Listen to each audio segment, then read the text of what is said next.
tough times for some people. So anyway, like, I wanna be conscientious of the other things on the agenda. If you wanna hang around after the meeting, I'm Yeah. happy to speak with you more about the Ivy Ridge.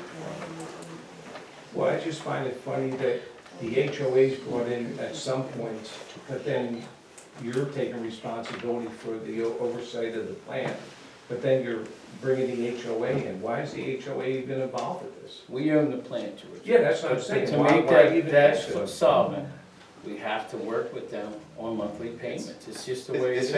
It's easier to work with the HOA than 47 individual Oh, yeah. houses, in terms of. I understand what you're saying, I misunderstood what you said there for a second. But yeah, It's the same thing. Are we ready to move? Yes. Move on? Okay, great. Emergency report. but, hold on. Yeah. What? Are you done with the bills? Oh, I'm sorry, yeah, we need a motion first, yeah. Yeah. I'd like to make a motion to pay the bills in the amount of $92,447.07. I second. All those in favor?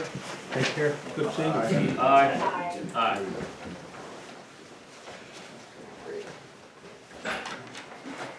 All right.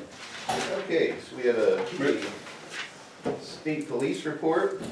I'm not gonna go through everything. This black binder here, if anybody's interested, has a copy of the whole meeting packet if you wanna look at any of these reports. So, yeah, in total, 2 pages, call it 2 dozen, sundry PSP calls throughout the month. Upper Frederick Fire Department had a total of 23 calls. In service time for March total 10 hours, 59 minutes. Let's see, volunteer hours for, well, it says February, maybe it's not updated, but well, for year to date is 1,188 hours. Some upcoming events, they have the flower sale, looks like it's not this weekend, is it? No, weekend of the 18th and 19th? Okay, perfect. Painting and art class on May 2nd, and the Upper Frederick Fire Company Community Fundraiser at SALDO on June 12th. There's a couple of other items in there, but it looks like we'll have another meeting before then. And then for Plymouth Community Ambulance, a total of 26 monthly calls, 15 of which were to Frederick Living for an annual total of 81. And that is everything I have for emergency services. Miller Services. Water sewer plant report? No violations to report. Ivy Ridge is running pretty good, actually running better with the rain we're getting. It causes the plant cycle more, Right. which actually gives me better results. When it's actually no rain, the sludge just sits there and doesn't get any food for the organisms. So it doesn't Break down. yeah, so it's actually running really good. Perkiomen crossing and the water plant, running good, just keep them, still working on getting the perk plant up to spec with some, the pumps, got the one of the mixers in, and just keep them moved busy there. I didn't get prices yet on the groundwater pumps yet, I've just been too busy to reach out to them. Yeah, I talked to him the other day, he is. Okay. They just called to see what we wanted to do. I talked to him, that's why I called you. I'm gonna talk to, I'm trying to think who the other one, they sell, they supplied a lot of stuff for the water plant, they supply the pumps and too. They're a big supplier, one of the main ones for pools and stuff, so see if they can give us a better price too. Had a price for warranties, Pardon? they had some type of warranty. Yeah, well, I researched the mixers a little bit, and I want to call up the guy from Flight. Those don't have liquid sensor in them to detect the liquid when it gets into the motor. And I I thought wonder it was why. behind it. Yeah, and they don't have it. Okay. They just have amperage protection and motor temp. So I don't know why they don't have it in it. Yeah, me either. And then if they did, our control cabinet doesn't have the ability to acknowledge that. Right, So we would have to do an upgrade for that then. yeah, Still would be cheaper than buying more mixers. yeah, absolutely. Yeah. I asked them over there at that BDS too about their warranty, and I was hoping he was gonna tell you, so we could talk to him, ask him about that. $10,000 a clip. Yeah. I don't wanna replace those every 2 years. Norm, you have When you're done, quick question for you. You said that Ivy Ridge seems to function better after a rain event. What No, type- with the rain, yes. With the rain, yeah. So we must be having some I&I issues going on then? Yes, I or some pumps. Okay, what is your, well, right, exactly. Yeah, exactly. So what type of increase in flows are you noticing? Probably going from, just offhand, I would say maybe 2,000 to 20,000. You're increasing by about tenfold during? Yeah, with with these rains, because usually we're about 2 cycles and we're doing 10 cycles a day. So, I thought you were gonna say, 10, 20%. no, it's pretty big Wow, right now. okay. And this is from what? Taking the sump pumps and putting them in there? It could be some pumps in people's houses. That's where Yes. I'm going, because I know that's Yes. what we talked about in Perk Crossing before. Yeah, they don't take many. Nope, that's what I was thinking. That or I&I, because the soils don't drain, so once it captures it and drains it along your foundation, you pump it back up and people just tie it in. Yeah, can we talk about that? Maybe after the meeting or tomorrow, maybe? Okay. If you're around, I'd like to, I don't wanna like jump to metering it or anything like that, but maybe we should also look for infiltration. There's a couple different ways to go, and it would be a little bit different approach than Perkiomen Crossing. When you've got single families tying in, that's a little different than, units tying in, because they'll run to a header pipe and then tie in as opposed to a single family that tie in at one location, so it'll be a little bit different. But just, when you saw that, I was curious, and I really was a little shocked at how much it's changed. Yeah. I thought it was in Perk Crossing one time, it was like, they were over 30,000 gallons in flow rate, and I'm sitting there going, how in the Yeah. world do you do that? Stormwater's getting in there. It was the sump pump, they've been taking it and jacking it right in there to alleviate it in their basements. So I imagine the same thing, and actually, I just talked to a lady who was saying after they did the blasting over there at Frederick Living, when they put in them cottages, that those people along the backside there take water in those basements now. Well, one of the first things that we had done is, at LTL in '05, when we started here, was change the ordinance. There's now an ordinance requirement that any development that goes in, that all sump pumps must be tied into the storm system. That's a lot different. You're not paying to treat. Yeah. So, because otherwise people are going to do exactly what they're doing, which is the easiest thing, and they're just gonna pump it right into Yep. the sewer. Get it out of my house. Yep, and sometimes even people put their drain spouts too, so It's dirty dogs. you don't know. Alright. Getting right along to Public Works. I think I may have omitted Public Works report in here, but I could remember it. Mainly storm or spring related, getting all the mowers back up and running, park and trail maintenance, some roadside swale maintenance, all of There's a the, lot of in-house repair on the mowers and things like that. yes, and then the work up shop downstairs, so. Good work, Public Works Department As this usual. month, as always. And then Norm, you're back up with the engineer's report. Give us something good, Norm. Okay, well, very easy because there's really no changes. We really don't have anything. We've updated it, sent it into the township, but that's really, we're still waiting for Alberts to give us recorded plans. We've got something, we don't have anything that we're aware of. And then 3 Dog is moving forward. I've had actually some communication with the applicant's engineer who was frustrated at how long it's taking him to get his reconstruction meetings, but that's PennDOT Conservation District and it's not us, so we're getting back to him with what he needs. I saw too, he had to meet with the fire marshal, and I think he's trying to get with the firehouse Yeah. about those trucks there. I saw Nate said something about he had to redesign something to accommodate the biggest truck to be coming Yeah, in the there. emergency access, and Right. I was kinda chiming in a little bit for Nate, He's because gone. he's gone. But, yeah, so Nate was doing a good job trying to come back and forth, but I've been summarizing and trying to herd all the remaining comments that are left there. And I do see it probably under construction within, 2 months or so. I'm sure they'd like to be next week, but realistically. He wanted to do it in March, is Yeah, the email yeah. I caught. Yeah, I'm sure the applicant's engineer is getting a lot of flack from Mr. Myers, but, Yeah.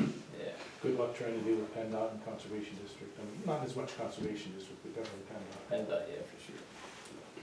Okay. But that's it. I can answer any questions that you might have. Nope, you're gonna do John for his permits and everything?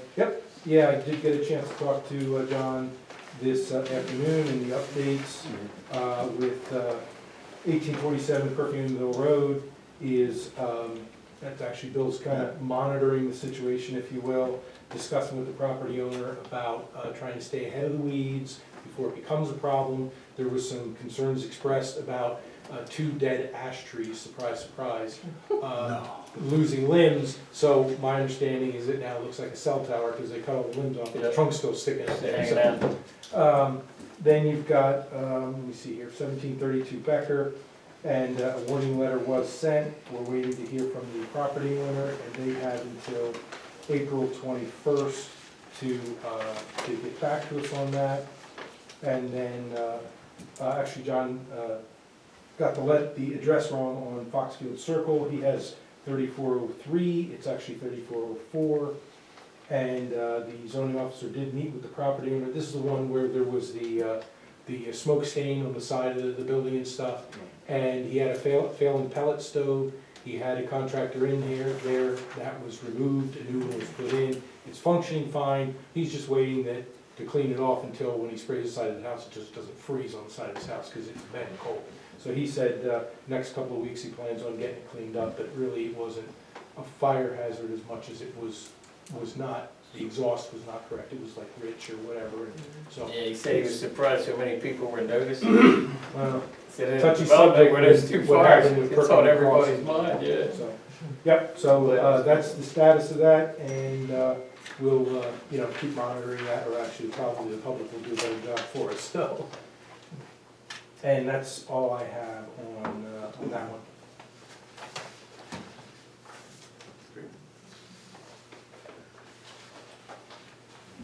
Okay. Where are we at now? Civil engineers, building inspector, planning commission. Paul, anything you want to tell us or not tell us? No, I think we're doing good, we're moving along, but I don't have anything specific because I didn't know anyone else was gonna be here, so. No, I'll be prepared next time, how's that? I would appreciate it. Central Perkiomen Valley Regional Planning Commission, Bill, anything to report? Oh, that's right, didn't have that yet. Conduct our meeting. There's gonna be nothing to report until we have a meeting first. Correct. Parks and Rec Board, Yes, Park and Rec Board met in. she's right there, she can. Oh, I'm sorry, I It's just hard for you to I'm talk. sorry, yeah, There you go. please. Come on up, Ellen. We had our first meeting. 80% of the group is new, but they're very enthusiastic and have lots of ideas. But our main priority going forward is going to be planning Community Day. So those of you who volunteered in the past for Day of Activities, we're going to be tapping you on the shoulder for that. And I don't know if Bill relayed to you, Sean, that even though our quarterly meeting was supposed to be not until June, we decided that we needed to meet on May 20th at 7 p.m. to, again, get a little bit more organized with Community Day, because it'll be here before you get to it. And I believe a date was set for September 27th for Community Day? I guess whatever the last Saturday is Yeah. what we chose. Okay, so Saturday, Yeah, September that's 27th. Matt, just to circle back, I know Lower Frederick is implementing an I&I program down there for the same issue. Mhm. So I don't know if you work with, I know Steve at the roads department always talks to those folks down there in the roads department, so I don't know, I ain't telling you how to do your job, I'm just telling you, they're doing it, so you might want to talk to them, maybe. you'll- Well, it's time consuming and labor intensive, so. You tell me you gotta work, is that what you tell me? I'm only, So we all gotta work, brother, you know what I mean? yeah, but Decided I to make only money. put I've only put in 4 hours. Yeah, no, I got it, I just figured I'd tell you, that's all. Yeah, it's, I mean, one of the best times is after a rain, go out and you start popping every manhole. Yeah. And you can see, which one's producing the most, where the water's coming in. Otherwise, you could do smoke tests and all that kind of stuff, but, Yeah. visual and other thing is just go around and listen to each person's vent and see, you hear constant water running, that's usually a sump pump, or cycling on and off like that, so Yeah. it's labor. The smoke test last time brought people out right and left. When we did it, we smoke tested the system to get rid of some Oh, so folks. come back into the house. Oh, yeah, and everybody you found out who had them hooked up. They let you know about it. That's one way to go. Yes. Food for thought. That'll get them right in here. If you wish to do that, I could reach out to, Let's just hang on that thought. Might send out some mailers first. I wouldn't say do it, but I could, at times there was, Exeter Yeah. Supply, they had a guy, he would do it personal for free, but you just pay, you gotta supply the people, the manpower to go out, but he would do it, and he would do it for free, but you just supply the manpower. Okay. I don't know if they still do it or not, but Yeah. That's food for thought. All right, new business. Appointment of zoning hearing board solicitor. So what we have is Mr. Fury is a zoning hearing board solicitor, is familiar with our zoning hearing board personnel now. He's been in several townships in West Martin, White Marsh, Worcester, West Conshohocken. He's been all over. He's been doing this for decades. So we have met with Mike April 1st. April 1st, and this was just the first chance we're gonna have to onboard him. Is Mike here today? No, he's not. Okay. So Bill, what do you wanna do? You wanna make a motion here, or I'll make a motion to appoint Michael Fury of Fury and Baldessari, PC, as zoning hearing board solicitor. I second the motion. All those in favor? Aye. Aye. Aye. Motion passes 3-0. And Sean, we can put Michael Fury's information out there if anybody wants it, right? Yeah. Does anybody want it? Anybody looking to find out who Mr. Fury is? Sure. I'm sure you do. I have a paper here for you, Miss Rose. Correct. Make sure you're clear with this not billable time in township. Yeah. Yes. No plan for your Thanks. conversation. All right. All right, this one here, ordinance update and discussion for SALDO amendment to include impact statements. Ms. Vicky? Yes. No. So you have a copy of the ordinance in your packet, as well as the comment review letter that we received from the county. So this is an ordinance that the planning commission has been working on to update the SALDO and to require a number of impact statements when someone files for land development or subdivision. So we got the letter back from the county, and they had a couple comments that I think would be important to incorporate. If you have it in front of you, the very first one was that the ordinance requires that the traffic impact study be required for all zoning changes, conditional uses, and special exception applications. And they indicated that in certain situations, the application might not necessitate the preparation of a full impact analysis. And additionally, they felt that the word zoning change should be further defined, as they thought that was a little vague. They also indicated that there should be some cross-references in the zoning ordinance to the new impact statements.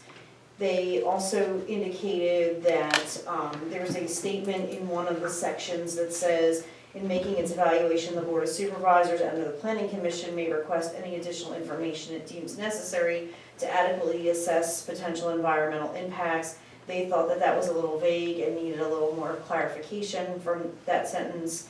And then finally, there is a provision that says that the trip generation rates would be obtained from the Montgomery County Planning Commission's trip generation rates or the Institute of Transportation Engineers Trip Generation Manual as amended, and they indicated that the county doesn't keep any kind of traffic information like that, so they suggested that it be updated to just refer to the Institute of Transportation Engineers manual, and then as amended. So for a little bit of background that you might not know, this was obviously prepared by the Planning Commission, but it was based on an ordinance coming from, I believe it was Warwick. So it could be that that's why some of the comments are still there, that it wasn't, that they're saying that there's a little bit of vagueness and that sort of thing, so. Okay. Just letting you know, but it's in front of you to decide, would you like me to update the ordinance, in accordance with the county's recommendations? I think yes, is my recommendation, that yes, you address their comments, especially the few that are, very simple. It's very simple to take out the reference to the county with regard to planning, and we can certainly make these ones where they feel like it's vague, we can either take that language out or make it a little bit more specific. And cross-references are always good, it just makes it more difficult when you go to update something later that you have to catch all the cross-references, so. But if that's the opinion of the board, then I will go ahead and make the updates to the ordinance. Is this a notion to update and advertise, or just to update? Well, if we update it in accordance with the county's recommendations, then the first step would be to recirculate it, because it would have to go back to them, and it would also have to go back to our planning commission to review those changes. So there's always a question, because I see the look on your face, as to whether or not the decision should be to just go ahead and, adopt it and then make the changes after the fact, which is also an option. Either way, would have to go back to the planning commissions, either if you do it now or if you adopt it and then do it as an amendment. So it would be it would be intact in there as a safeguard, but we would always have the ability to go back later to revise it, is what you're saying. Oh, sure, absolutely. And then would it cost us more because we're gonna have to re-advertise it, or? Well, what there's no happens more is, cost to this other than your cost? if you do it now, then you would only be advertising an ordinance once, where if not, you're gonna be doing it twice, because then you're gonna be doing it in an amendment, so. I don't do it once. That's fine. So then it would be a motion to authorize me to revise the ordinance in accordance with the county's plans and recirculate it as required. Okay, so I make a motion to have Ms. Vicky update it and, with the county's suggestions and recirculate it as required. I second the motion. All those in favor? Aye. Aye. Aye. Okay, I'm just gonna continue because the next two are mine too. Absolutely. These two ordinances are also coming from the planning commission. The first is a septic system replacement area. So, we drafted an ordinance that would require, under your sewers and sewage disposal system, if you have an on-lot sewage disposal system, that you identify a replacement area. Now, this is for new construction. It would not be for anybody who has an existing on-lot system unless for some reason they had to replace it or they were moving it or something like that. But in the future, going forward, everybody would be, if they were gonna put this type of system in, would also have to identify a replacement